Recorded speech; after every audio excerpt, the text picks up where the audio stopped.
the real Slim Shady, please stand up. Please stand up. Please stand up. Assalamualaikum warahmatullahi wabarakatuh. Perkenalkan, kami dari kelompok 6 mata kuliah Manajemen Logistik. Di sini kami akan mewawancarai salah satu pedagang cilok di Plaza UNY Wates. Perkenalkan, sebelumnya nama saya Finasia Putri dengan NIM 228113340032. Saya Afina Sania Rahma dengan NIM 228113340036. Saya Ifuri Lepitasari dengan NIM akhir 042. Saya Arifah Lutfi Priandari dengan NIM akhir 051. Dan saya Likatia Sidianingrum dengan NIM akhir 041. Baik, kami akan mewawancarai pedagang cilok. Baiklah, saya akan mulai bertanya Pak. Dengan pertanyaan awal, bagaimana cara Bapak mengatur pengeluaran agar usaha cilok tetap menghasilkan keuntungan? Kalau pengeluaran itu kan ada namanya biaya tetap dan biaya nggak tetap gitu. Ya, pengeluarannya pastinya untuk mulai dari bahan baku sampai ke biaya, yaitu bahan baku termasuk biaya produksi kan. Nah, kita pengaturannya itu yang biaya tetap itu ya pastinya biaya produksi. Biaya yang nggak tetap itu ya juga ada gitu. Biaya nggak tetap itu contohnya seperti yang bumbu yang lain-lain ini gitu. Jadi untuk mengaturnya sih berdasarkan Bumbu itu bisa buat beberapa hari gitu kan. apanya? Bumbu kayak biaya nggak tetap. Oh iya, biaya nggak tetap itu kan seperti kayak bumbu-bumbu yang udah siap saji gitu. Bukan termasuk bumbu yang diproduksi untuk olahan dari bahan bakunya gitu. Nah, jadi ya untuk mengaturnya itu ada biaya tetap sama biaya nggak tetap gitu. Yang biaya tetap ya pasti yang pengeluarannya bahan baku ya yang diproduksi gitu.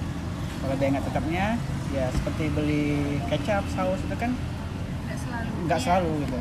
Jadi bisa 3 hari 4 hari gitu.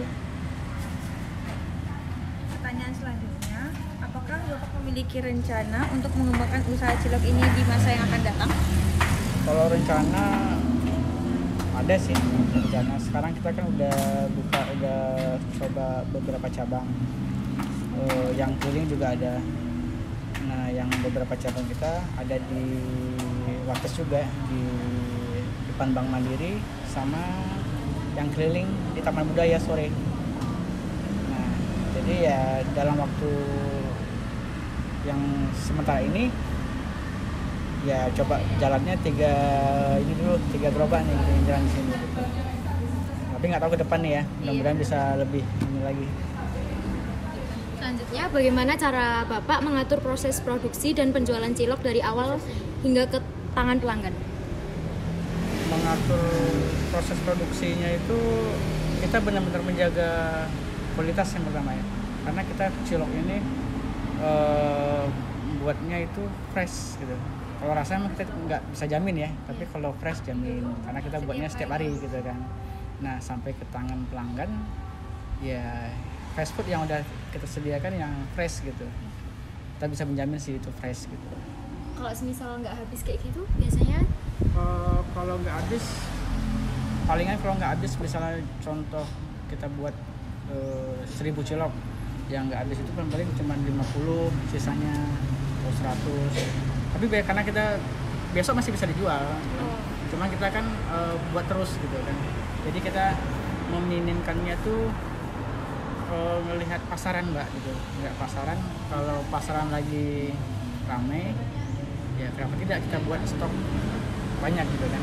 Tapi kalau lagi penjualan lagi benar-benar ramai pedagang ada turun naik gitu kan. Jadi penjualan lagi santai ya kita buatnya sedikit gitu. Nggak sedikit juga sih, maksudnya ya ada batasannya juga sih. Apa saja kesulitan yang sering dihadapi dalam menjalankan usaha cilok? Kesulitan namanya usaha pasti ada yang sulit juga ya. Kesulitan dari market price-nya, dari kan saya kan lebih definisinya kan di sini kan lebih ke daerah kampus Plaza UNY kan masih daerah mahasiswa. Iya. Nah, ketika mahasiswa libur itu berdampak pada penjualan. Yang umum juga ada gitu, cuman ya lebih banyaknya yang kenalnya sih ruang lingkup mahasiswa. Karena kita di Plaza. Targetnya mahasiswa. Iya, targetnya ke Dasarnya mahasiswa. mahasiswa. Iya. Selanjutnya, bagaimana Bapak memilih bekerja sama dengan pemasok bahan baku seperti tepung atau bumbu? Kalau kerjasama ya, karena kita belanja tiap hari ya, belanja tiap hari. Reseller gitu Pak? Oh, reseller kita ada yang kerjasama, cuman kita yang kerjasama bukan bahan bakunya kayak saus gitu kan, kayak bumbu-bumbu yang kecil-kecil gini gitu kan. Kalau tepung ya setiap hari kita ke pasar terus beli gitu kan. Ya namanya kita diputarin terus kan untuk modal gitu kan. Selanjutnya, bagaimana cara menyimpan bahan baku dan cilok agar tetap segar dan tidak rusak? Belanja tiap hari ya Pak? Iya, belanja tiap hari, buatnya juga tiap hari gitu. Kalau cilok rusak, masalah nggak rusak itu ya tergantung kita proses produksinya ya. Kalau kita kan prinsip kita buatnya setiap hari gitu. Ya sedikit sih kalau kemungkinan yang cilok rusak itu kan banyak faktor. Bisa jadi karena ciloknya kelamaan gitu. Jadi karena proses produksinya gitu kan. Sejauh ini sih aman-aman aja gitu. Karena kita kan buatnya setiap hari, jadi habisnya juga setiap hari gitu. Selanjutnya, apakah Anda menggunakan jasa pengiriman dari luar atau semuanya dilakukan sendiri? Pengiriman kayak GoFood gitu ya. Iya. GoFood kita di beberapa cabang banyak ya. Punya ada cabang kita yang di Wates kita udah menggunakan GoFood. Kalau yang di Plaza mungkin menyusul gitu. Terus Pak, kalau kan beli bahan baku itu kan bisa ngebandingin harga bahan bakunya. Itu dia yang Terus Bapak tuh ngebandingin harga buat apa ya? Buat beli bahan baku itu gimana? Kayak di pasar ini, pasar A, pasar B gitu. Ya kalau bahan baku kan pasti nggak selalu Satu toko atau beberapa?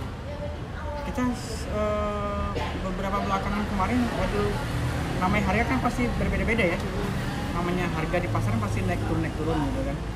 Nah, kita udah coba survei beberapa toko dalam beberapa belakangan, ya ternyata ya nggak beda jauh harganya gitu. Nah, ya kita juga ada yang reseller kita maksudnya yang Kayak tetap gitu yang di pasar untuk yang menyediakan bahan baku kita. Ya nggak ada masalah sih selama ini. Selanjutnya, apakah Anda bekerja sama dengan pihak lain dalam mengelola barang dan produk? Jika iya, bagaimana kerjasama? Ya itu kayak tadi itu misalnya bapaknya kan pakai bahan baku itu bapaknya nyamperin ke pedagangnya apa pedagangnya yang ngantar yang masuk ke bapak itu? Kalau itu tergantung kesepakatan ya, karena kalau misalnya nggak sempat diantarin, tapi kalau saya sempat saya langsung ke. Berarti tinggal bisa via WhatsApp. Iya. Kalau kita juga ada menggunakan dalam segi promosinya, kita juga ada di media sosial, di Instagram kita. Boleh dicantum apa media Iya. sosial? Cilok Mas Bro Wates sama Cilok Mas Bro Taman Budaya.